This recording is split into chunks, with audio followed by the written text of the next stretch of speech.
Chapter 22. And it came to pass after these things that God did tempt Abraham, and said unto him, Abraham.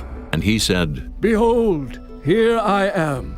And he said, Take now thy son, thine only son Isaac, whom thou lovest, and get thee into the land of Moriah, and offer him there for a burnt offering upon one of the mountains which I will tell thee of. And Abraham rose up early in the morning, and saddled his ass, and took 2 of his young men with him, and Isaac his son, and clave the wood for the burnt offering, and rose up, and went unto the place of which God had told him. Then on the 3rd day Abraham lifted up his eyes, and saw the place afar off. And Abraham said unto his young men, Abide ye here with the ass, and I and the lad will go yonder and worship, and come again to you. And Abraham took the wood of the burnt offering, and laid it upon Isaac his son. And he took the fire in his hand, and a knife, and they went both of them together. And Isaac spake unto Abraham his father, and said, My father. And he said, Here am I, my son. And he said, Behold the fire and the wood, but where is the lamb for a burnt offering? And Abraham said, My son, God will provide himself a lamb for a burnt offering. So they went, both of them together. And they came to the place which God had told him of.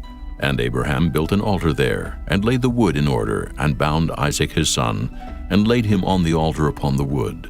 And Abraham stretched forth his hand, and took the knife to slay his son. And the angel of the Lord called unto him out of heaven, and said, Abraham, Abraham.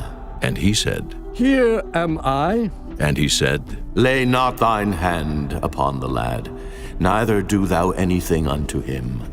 For now I know that thou fearest God, seeing thou hast not withheld thy son, thine only son, from me. And Abraham lifted up his eyes, and looked, and behold behind him a ram caught in a thicket by his horns. And Abraham went and took the ram, and offered him up for a burnt offering in the stead of his son. And Abraham called the name of that place Jehovah-Jireh, as it is said to this day, In the mount of the Lord it shall be seen. And the angel of the Lord called unto Abraham out of heaven the 2nd time, and said, By myself have I sworn, saith the Lord, for because thou hast done this thing, and hast not withheld thy son, thine only son, that in blessing I will bless thee, and in multiplying I will multiply thy seed as the stars of the heaven, and as the sand which is upon the seashore, and thy seed shall possess the gate of his enemies. And in thy seed shall all the nations of the earth be blessed, because thou hast obeyed my voice. So Abraham returned unto his young men, and they rose up and went together to Beersheba. And Abraham dwelt at Beersheba. And it came to pass after these things, that it was told Abraham, saying, Behold, Milcah, she hath also borne children unto thy brother Nahor, Huz his firstborn, and Buz his brother, and Kemuel the father of Aram, and Kesed, and Hazo, and Pildash, and Jidlaph, and Bethuel. And Bethuel begat Rebekah. These 8 Milcah did bear to Nahor, Abraham's brother. And his concubine, whose name was Reumah, she bare also Tebah, and Gahem, and Thahash, and Maacah.